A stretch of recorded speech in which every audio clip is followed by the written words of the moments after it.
Hey, it's Josh with the Peanut Gallery, hitting you with a review for Him. This is a textbook example of what could have been.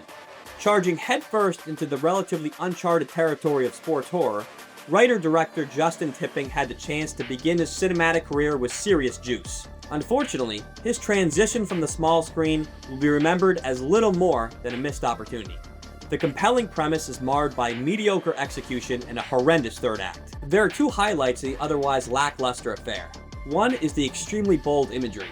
There are some truly unique and appealing visuals that are sure to hold the audience's attention far better than the subpar script. Tipping experiments with some wacky stuff here. Not all of it works though, and when he goes overboard it gets silly, fast. Like 4-3, 40 fast.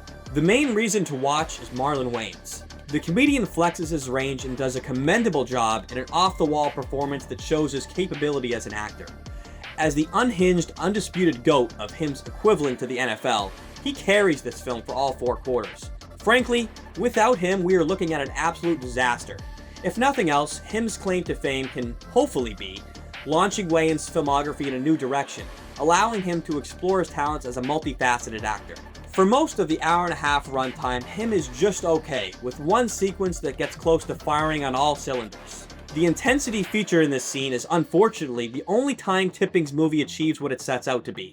Strange, raw, and unrelenting without taking a detour into Stupidville. The third act is when things really deviate from the playbook. It seemed inevitable that Him would devolve into a silly mess, but the last 15 minutes eclipsed what even the most cynical of skeptics could predict. Pure, unadulterated foolishness. The already shaky narrative comes apart at the seams, and Tipping just chucks whatever he can at the wall. Nothing sticks. I can't imagine Jordan Peele is too pleased with having a producing credit on one of the most disappointing films of 2025. However, his promotional tour may say otherwise. What we are left with is a forgettable flurry of untapped potential, held together by a go-for-broke gonzo Marlon Wayans turn and some captivating eye candy. Definitely leave this one on the bench. Better yet, cut it from the squad.